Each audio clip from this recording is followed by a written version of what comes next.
مدینے میں شیخ پر ظلم و ستم کی ایک مدت کے بعد کوفے میں ولید کی بدعمالیاں کھل کر سامنے آ گئیں۔ کوفے کے کچھ لوگ ولید کی شکایت لے کر مدینے میں خلیفہ وقت کے پاس انصاف مانگنے آ گئے، لیکن مروان ابن حکم اور ابو سفیان دونوں نے معاملے کی صلح و صفائی نہ ہونے دی۔ کوفے والے شکایت لے کر ام المومنین عائشہ کے پاس گئے اور انہوں نے رسول کریم کی نالین مبارک کو ہاتھوں میں اٹھا کر فریاد بلند کی کہ کتنا جلد اس کی سنت کو دیا جس کی نالین بھی ابھی بوسیدہ نہیں ہوئی ہے۔ اس طرح عائشہ نے ہمت کا مظاہرہ کرتے ہوئے وہ تقریریں کیں کہ مسلمانوں میں کھلبلی مچ گئی اور لوگ بیدار ہونے لگے کہ بنی امیہ کے کیا کرتوت ہیں۔ نتیجے میں وہ حصار جو خلیفہ تک پہنچنے میں مانے تھا ٹوٹ گیا اور مروان و مروانیوں کا اصلی چہرہ کھل کر سامنے آ گیا۔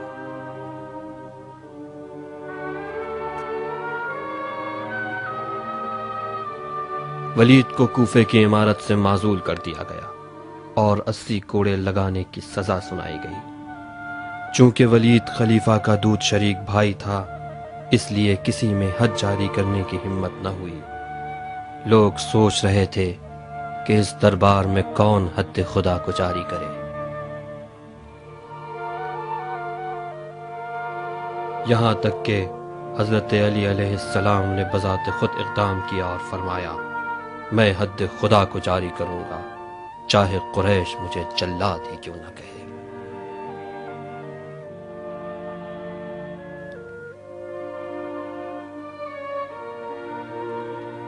شیخ کوفہ، صحابی رسول، مفسر و معلم قرآن کریم عبداللہ ابن مسعود بنی امیہ کے ظلم و ستم کی تاب نہ لا کر اس دنیا سے رحلت فرما گئے اور وصیت کی کہ میری نماز جنازہ خلیفہ کے بجائے عمار یاسر پڑھائیں۔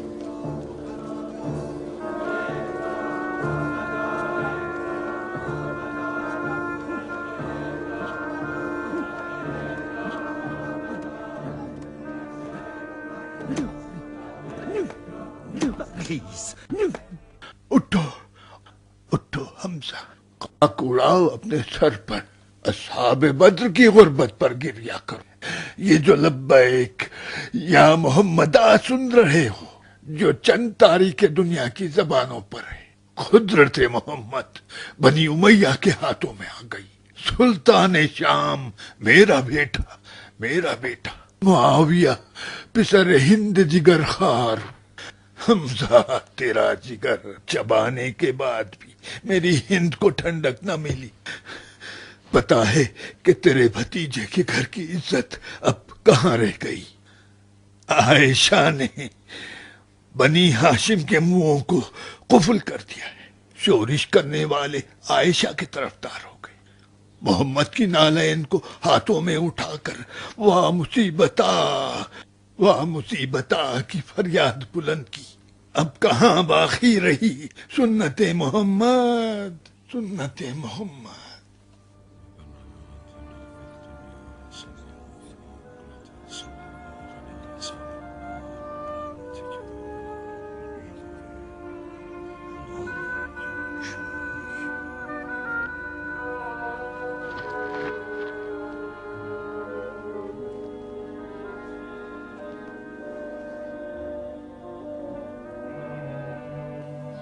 الوداع یا شیخ، میری طرف سے بھی نبی کی دستبوسی کرنا۔ بتا دینا کہ جب عمار کو آپ کی یاد آتی ہے تو علی کی زیارت کر لیتا ہے اور حسنین کی۔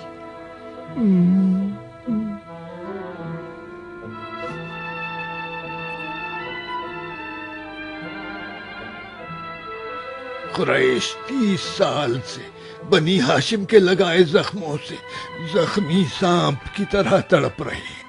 ڈرو اس دن سے جب بنی امیہ کی تلواریں خون سے سیخل ہوں گی۔ لعنت ہو، تھو، قسم خدا کی طلحہ، میری تلوار نے کئی مشرکین اور منافقین کی گردنیں اڑائی ہے۔ کاش اس ام الفتنے کو امان نہ دی ہوتی۔ ہم احد سے بھی بڑی جنگ کریں گے۔ اس بار قریش کے سرداروں سے خیانت کے جرم میں ہم علی کا سینہ چاک کریں گے۔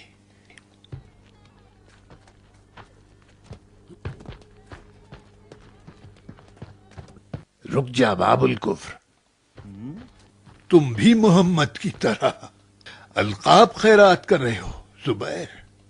اگر ابو سفیان باب الکفر نہ ہوتا تو سیف الاسلام زبیر بھی نہ ہوتا۔ تم بھی تو کچھ بولو طلحت الخیر۔ محمد نے تم دونوں ایمانی جوڑے کو القاب دینے والا ممبر دے دیا ہے، جس کے نتیجے میں تمہیں آقائی مل گئی ہے۔ یہ تم کیا کر رہے تھے؟ زمین پر مار رہا تھا۔ کس نیت سے؟ معلوم ہے وہ زمین جو مجھے نگل جائے گی میری دشمن ہے۔ لعنت ہو تجھ پہ، یہودیوں کے قبرستان میں حمزہ کی قبر کی نیت سے گستاخیاں کر رہا ہے مکار ابو الفتنہ۔ اے طلت الشر، اپنی زبان پر قابو رکھو۔ رہی قبر حمزہ کی بات تو وہ میرا ذاتی مسئلہ ہے۔ میں اور حمزہ عبد مناف کی اولاد سے ہیں۔ حمزہ زبیر کا ماموں ہے۔ زبیر غصے میں آئے، تم کون ہو؟ میں دین محمد کا پیروکار ہوں اور حمزہ کا برادر ایمانی اور وکیل بھی۔ طلحہ، فرض کرنا گو کہ محال ہے، مرگ عثمان کے بعد اگر تم میں سے کسی ایک کو خلافت مل جائے تو آپس میں کس طرح تقسیم کرو گے؟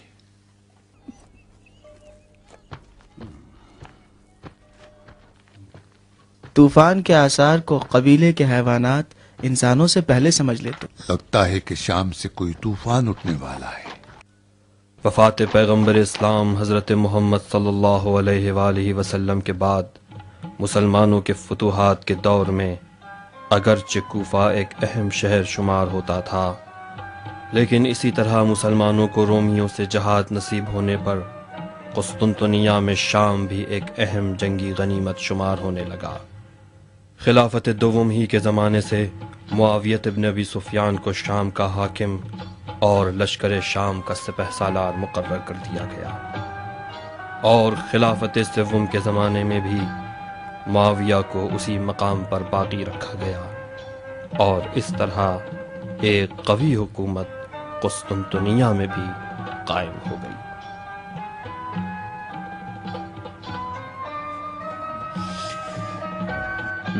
کیا خبر ہے فاروق؟ پوچھتے ہو کیا حال ہے؟ میں تمہیں کیا بتاؤں، بس موت کا رونا ہے سمجھو۔ خستہ کنندہ کام ہے نعمان۔ دولت مند اپنے مال کے بجائے اپنی جان دینا آسان سمجھتے ہیں۔ یہ سینیاں جو تم دیکھ رہے ہو فقط شام کے تجار کا سہم زکوٰۃ ہے۔ ان کی شکلیں تو دیکھو جیسا کہ خود مستحق زکوٰۃ ہیں۔ ذرا سی بھی غفلت کی تو سونے کی تھیلی غائب۔ اپنی سناؤ نعمان۔ بالکل سرخ ہے سرخ۔ جب خزانہ زیادہ ہو اور لشکر مضبوط، کامیابی کی نئی راہیں تلاش کرنا چاہیے فاروق۔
باورچی سے کہو نمک کم تھا۔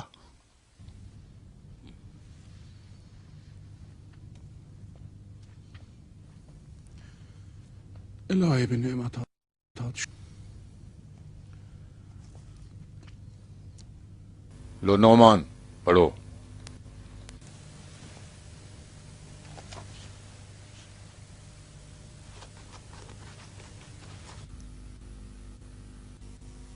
بسم اللہ الرحمن، بلند آواز سے۔ بسم اللہ الرحمن الرحیم۔ خلیفہ عثمان ابن عفان کی جانب سے معاویہ ابن ابو سفیان کے نام تمہارا بھیجا ہوا نوشتہ ملا، جس سے پتہ یہ چلا ابو ذر غفاری فی کے اموال کے خلاف شعلہ بیانی سے کام لے رہے ہیں، اور یہ بھی سنا ہے کہ ہمارے خلاف کچھ لوگوں کو بھڑکا بھی رہے ہیں۔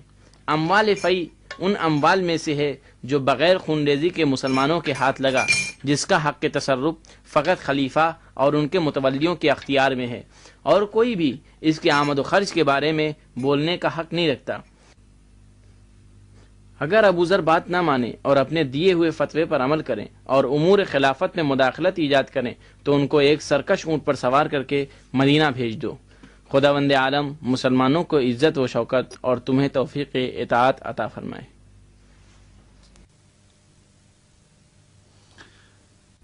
خدا کی قسم ابو ذر کے شر کو دبانا فتح قیصر سے مشکل تر ہے۔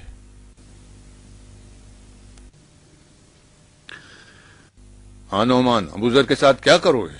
جو امیر حکم کریں۔ میرا حکم نہیں نعمان، خلیفہ کا جو حکم ہو۔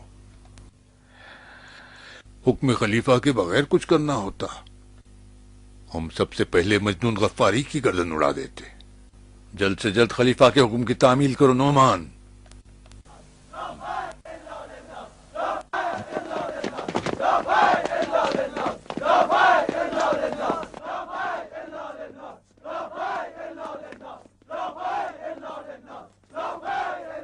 خاموش،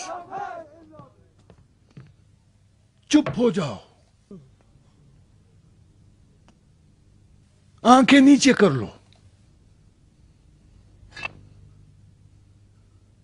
تم لوگ اگر غربت کی وجہ سے پریشان ہو تو اس پتھر کو اپنے پیٹ پر باندھ لو۔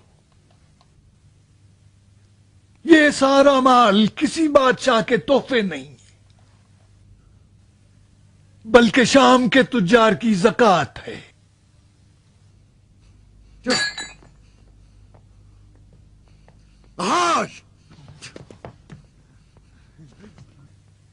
کیا تم جانتے ہو کہ تمہاری ثروت میں 3 شریک ہیں؟ پہلا شریک تمہارا مقدر ہے جو اجازت کے بغیر تمہاری ثروت کو نابود کرتا ہے۔ دوسرا شریک تمہارے وارث ہیں جو تمہاری موت کے منتظر ہیں۔ تیسرا شریک تم خود ہو۔ ہاں، تم سمجھے؟ کار خیر کرتے رہو۔ جان لو کہ ہر دن 2 فرشتے آسمان سے زمین پر آتے ہیں، ایک راہ خدا میں خرچ کرنے والے کے حق میں دعا کرتا ہے کہ خدایا اسے اجر عطا کر، اور دوسرا فرشتہ لعنت بھیجتا ہے کہ اس نے مال و ثروت جمع کیا ہے، اس کو نابود فرما۔ اور تم لوگ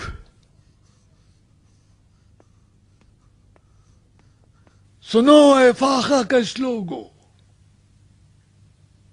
حیرت کرو اس پر جو فقر و فاقے سے ڈر کر خانہ نشین ہو اور اپنا حق حاصل کرنے کے لیے تلوار پر مسلط نہ ہو۔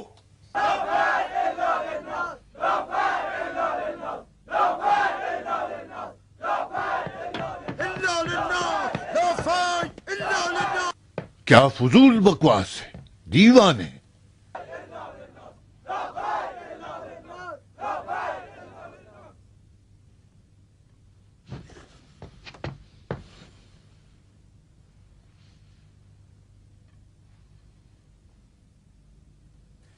یا فی یا فی یا فی، کیا بکواس ہے۔ کیا فی کی غنیمت مسلمانوں نے لڑ کر حاصل کی؟ نہیں، تو یہ مال بھی خدا کا مال ہے، مسلمانوں کا نہیں۔ خدا بے نیاز ہے، جو کچھ ہے ان بندگان خدا کا ہے۔ تو ہم خدا کے بندے نہیں؟ کیوں نہیں ہو، تم بھی خدا کے بندے ہو، لیکن تم نے خدا کو بھلا دیا ہے۔ ضرورت سے زیادہ تمہارے لیے لباس کا انبار ہے، تمہارے لیے کتنے قسم کے لذیذ کھانے بنتے ہیں۔ معاویہ،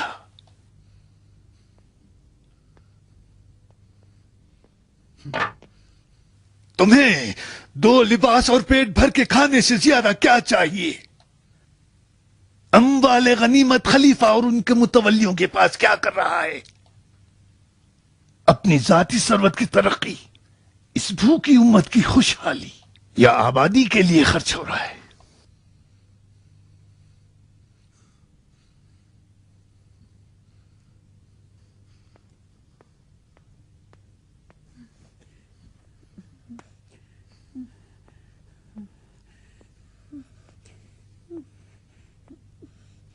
بیٹھ جاؤ،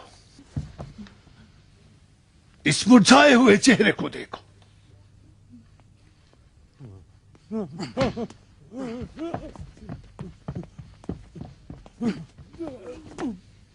اور دیکھو اس چربدار کو. یہ فرق جو تم دیکھ رہے ہو کہاں ذکر ہوا ہے شریعت محمدی میں؟ ثابت کرو. جس نے بھی حرام جمع کیا ہے اس کی حلق سے نکلواؤں گا. بات انصاف کی ہے، اسراف کی بات ہے. تم نے دین محمد کے جوہر کو نہیں جانا، خدا کو صرف حرام و حلال کی حد تک جانتے ہو. میں کس طرح ثابت کروں جب اس مجرم نے تمہاری اقتدا کی ہے؟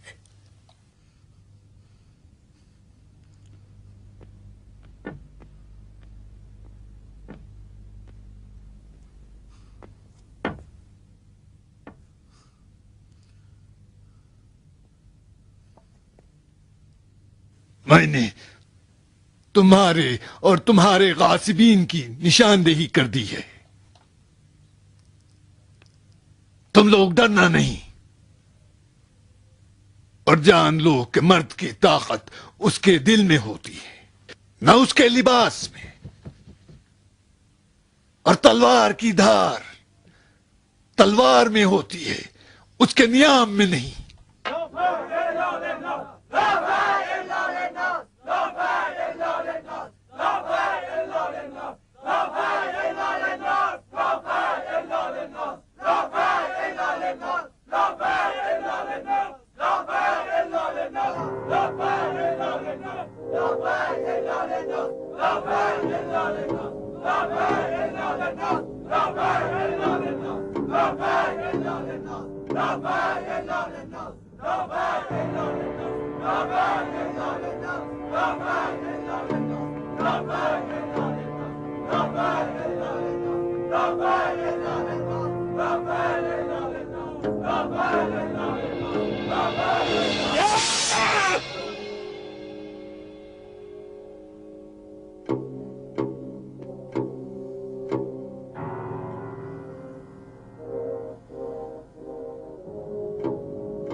تم نے ان لوگوں کا مال غصب کیا ہے. میں نہیں، ہرگز نہیں، قسم خدا کی امیر، ہرگز نہیں.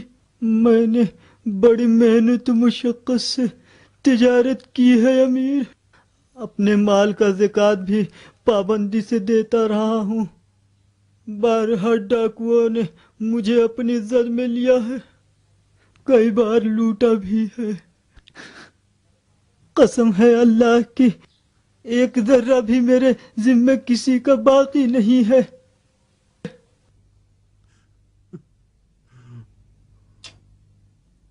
لو اب یہ تلوار ہے اور تم ہو. خلیفہ پر تہمت لگانے کے جرم میں اس کی گردن اڑا دو.